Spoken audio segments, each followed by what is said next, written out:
రెండవది ఏంటంటే కన్జ్యూమర్ అనేవాడు అవసరమైంది ఇక్కడ మన దగ్గరకు వచ్చి సచివాలయంలో బుక్ చేసుకుంటారు. డిసిగ్నేట్ వన్ పర్సన్ సచివాలయంలో బుక్ చేసుకుంటే డబ్బులు కూడా కడతారు. ఎంత డబ్బులు కట్టాలో ట్రాన్స్పోర్టేషన్ కూడా చార్ట్ ఉంటుంది. కంప్యూటర్ తయారు చేస్తున్నాం, అందులో క్లియర్ గా ఉంటుంది ఎన్ని కిలోమీటర్లు ఎంత అని. దాని ప్రకారం క్లియర్ గా రీచ్కి అయ్యే కొద్దికి వాళ్ళ ఇంటికి పోవడానికి ఏ పాయింట్కి పోవాలనో బుక్ చేసుకుంటే నేరుగా అక్కడికి వెళ్తుంది. ముందే డబ్బులు కడతాడు. తర్వాత ఆయన రీచ్ అయిందని చెప్తేనే మనం డబ్బులు రిలీజ్ చేస్తాం. Number 2, all lorries Uberisation.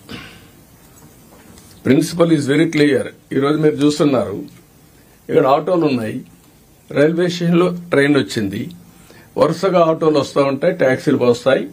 First come first serve, ఎక్కడికి పోవాలనో అకార్డింగ్ టు డిస్టెన్స్ రేట్లన్నీ డిసైడ్ అయిపోతాయి, పే చేస్తారు, వెళ్ళిపోతున్నారు. Same I want to bring those who are interested lorries. I'm requesting the harassment లేకుండా విన్ విన్ సిచ్యువేషన్ ఉండాలి. మీరు ప్రభుత్వానికి చెడ్డ పేరు తేవద్దండి, మమ్మల్ని ఇబ్బందులో పెట్టి మీరు ఇబ్బందుల్లో పడద్దండి.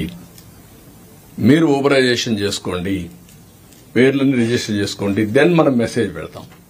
హాఫ్ అన్ అవర్ ముందే రమ్మంటాం, నేరుగా వస్తారు.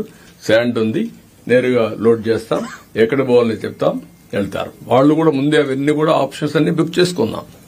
వాళ్ళకి పలానా దగ్గర నేను పోనంటే ఆయన చాయిస్, పోయే వాళ్ళకి మనం ఇస్తాం. ఏది కూడా స్టాండర్డైజేషన్ చేస్తాం. రేట్లన్నీ స్టాండర్డైజేషన్ ప్రకారం ఎవరైతే విల్లింగ్ ఉంటారో అవన్నీ ట్రాన్స్పరెంట్ గా పెట్టేస్తాం. ఇవన్నీ బుక్ చేసిన తర్వాత ఒకటి ఊబరైజేషన్ ఆఫ్ ట్రాన్స్పోర్ట్. అవసరమైతే ఆ వ్యక్తి రావాలంటే పలానా రోజు మీకు దొరుకుతుందంటే వచ్చి ఆయన వెహికల్ అయినా పోవచ్చు, లేకపోతే లారీలో కూర్చొని ఇంటికి తీసుకుపోవచ్చు. We don't have any objection. Check చేసుకోమనండి. ఎక్కడైతే బిగినింగ్ పాయింట్ ఉందో, ఒక లారీ తీసుకున్నాడు 10 tons, నేను వస్తానంటాడు, రండి బస్ లారీలోకి వెళ్ళిపోతాడు, లేదంటే ఆయన ఓన్ వెహికల్ ఉంటే వెళ్తాడు.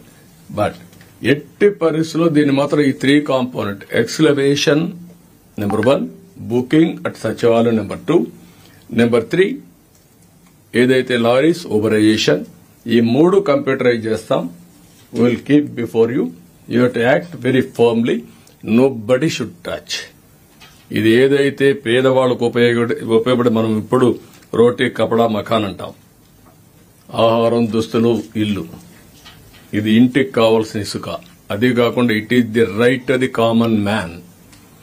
నేచర్ లో వచ్చిన ఇసుకని కొంతమంది ఇష్టానుసారంగా చేయడం చాలా దుర్మార్గం. పోయిన గవర్నమెంట్ చాలా జరిగాయి. దానిపైన కూడా ఇప్పటికే ఎన్క్వైరీలు జరుగుతున్నాయి.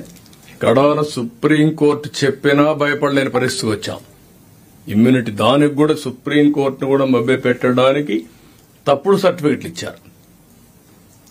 ఒక విషయం మీరు గుర్తుపెట్టుకోవాలి, టెక్నాలజీ ద్వారా ఇన్వెస్టిగేషన్ చేస్తే అన్ని దొరుకుతారు, ఎవడో తప్పించుకోవాలండి. అందుకే చెప్తాను, శాండ్ విషయంలో కూడా నో కాంప్రమైజ్. చాలా ఇర్రెగ్యులారిటీస్ వచ్చాయి. ఇప్పటికే అక్కడ కన్సర్న్ ఆఫీసర్ పైన యాక్షన్ తీసుకోమన్నాం. ఇప్పుడు నేను ఆర్డర్ చేస్తున్నా, సిబిసిఐడి ఎంక్వైరీ చేస్తాం. మొత్తం కేసునంతా ఎవరెవరు తప్పు చేశారో వాళ్ళందరినీ పనిష్ చేస్తాం. ఆ విషయంలో నో క్వశ్చన్ ఆఫ్ కాంప్రమైజ్. ఇక్కడ నేను మిమ్మల్ని కోరేది, మీరు ఎక్కడా రాజీ పడకుండా దీన్ని ట్రాన్స్పరెంట్ గా ఎస్టాబ్లిష్ చేయమని మిమ్మల్ని కోరుతున్నా. దీనికి మనం వర్కౌట్ చేయాల్సిన అవసరం ఉంది. Please subscribe .news.